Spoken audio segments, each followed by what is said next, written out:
What's up, and welcome to another edition of Locked On NBA, the biggest stories with the local experts. I'm your host, Jackson Gatlin, also host of Locked On Rockets right here on the Locked On Podcast Network. Today, we'll be chatting with Kane Pitman from Locked On Bucks as Giannis Antetokounmpo and the Milwaukee Bucks championship aspirations are dashed as they fall short in Game 7 against the Boston Celtics. Final score 109-81. What went wrong in Game 7 for the Bucks? How should they approach this offseason moving forward? Run it back next year, or do they need to make some drastic major changes either with coaching or the personnel on the floor? But first, quick message from our friends over at Built Bar, because when it comes to protein bars, you've got to check out Built Bar. They're the number one protein bar on the market, and for a very good reason.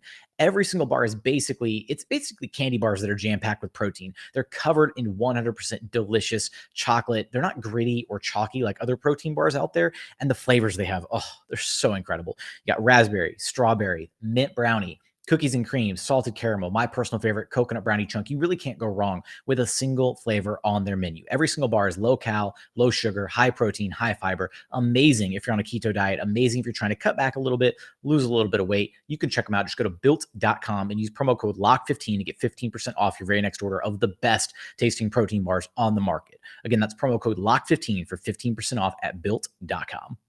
Joining us now is Kane Pitman from Locked On Bucks. Bitter defeat. Despite 25 points, 20 rebounds, 9 assists from Giannis Antetokounmpo, the Milwaukee Bucks fall in Game 7 to the Boston Celtics. Final score 109-81. Kane, at what point in this game could you really start to see the game kind of getting away from Giannis and company? Honestly, in the first half, because the Bucks couldn't hit a three, and the problem, and this was a problem throughout the series, but we understand for Milwaukee, offense was a major problem throughout this series. Even in the games that they won, we kind of at Locked On Bucks, we were talking about it, and we said, well, the Bucks won these games, but it doesn't feel like they're in control of the series, which sounds crazy when you've got a chance to close it out at home. But they were pushing it uphill all series long offensively, and tonight they finished 4 for 33. But at halftime, that was very problematic. So going down 5 points at the half felt like it was going to be a difficult one to overcome. Despite, and you mentioned just the offensive struggles throughout the entire series, but, Giannis seemed to kind of have it going here in this game early on, at least. He had the 17 points at half. He had, I believe, 7 or 8 assists at half, but then the second half rolls around, and that's when the kind of wheels really started to come off the train there a little bit. Giannis finished the game second half, just 8 points, 25% shooting from the floor, 4 of 16, had a pair of turnovers, didn't hit either of his threes in the second half. Was it more so Giannis's play that was, struggling in the second half, or was it the fact that nobody could hit shots around him that allowed the Boston defense to really start to key in on him and make life difficult? Yeah, probably a bit of everything. And also, obviously, we have to acknowledge the Boston defense as an elite defense as well. It did a fantastic job. He missed a couple of, he missed 4 layups in this game, which you don't typically see him miss. Why was that? Was that the toll of the series? Was that the fatigue? I'm not 100% sure. But ultimately, we saw at the start of this game, he had a brilliant first quarter. And it's like, okay, this is what the Bucks need to win this game. He was on pace, I think, for 50 points, 20 plus rebounds, 20 plus assists.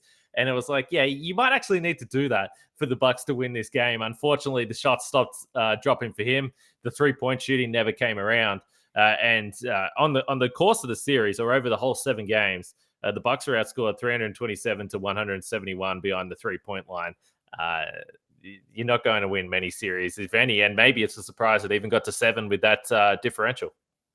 Was this series, Kane, with no Chris Middleton, and the level at which the Celtics are currently playing, was this the most difficult series the Bucks have gone through in the Giannis era? Now, I know this is a championship team, the one, won the title last season. Despite all that, was this the most difficult series they've ever faced?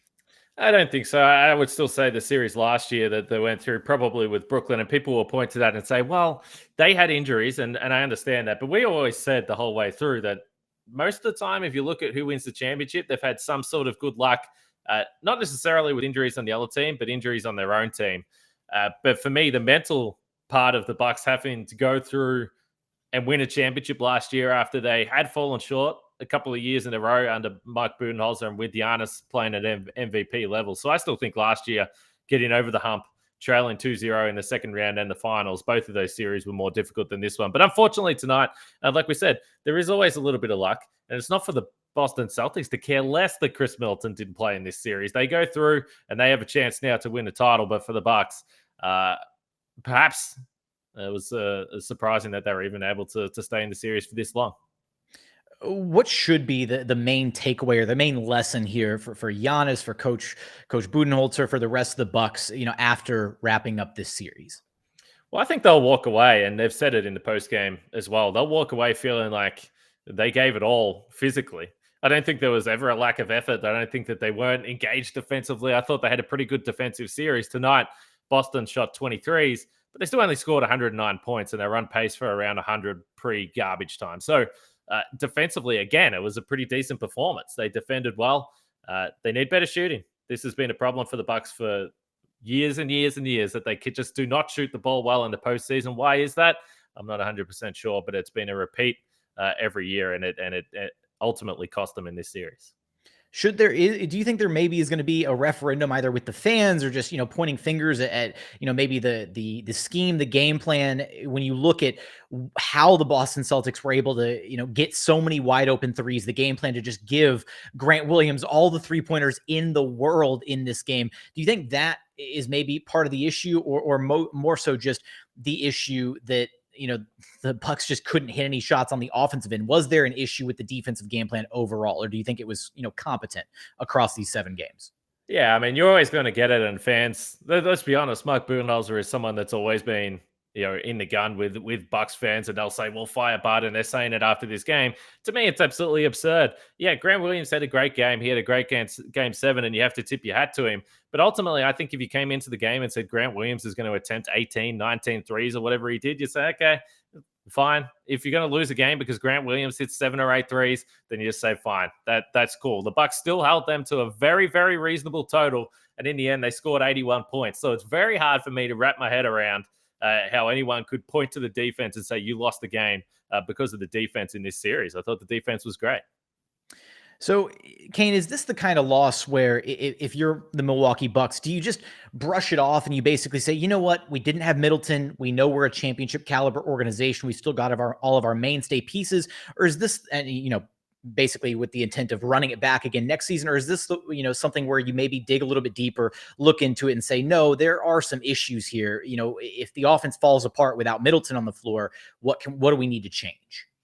Well, I mean, to me, if they come back next year and they don't have Middleton in the postseason again, then they're not going to win a title again. I mean, we spoke about it through the season, and we said, if they can't get Brook Lopez back, I don't think the Bucks can win the title. They got him back, then they lose Chris Middleton. If you lose any one of those key players, I just don't think the Bucks are going to win a title. So I think what they need to look at, again, is the shooting in the postseason. Why does it continually fail?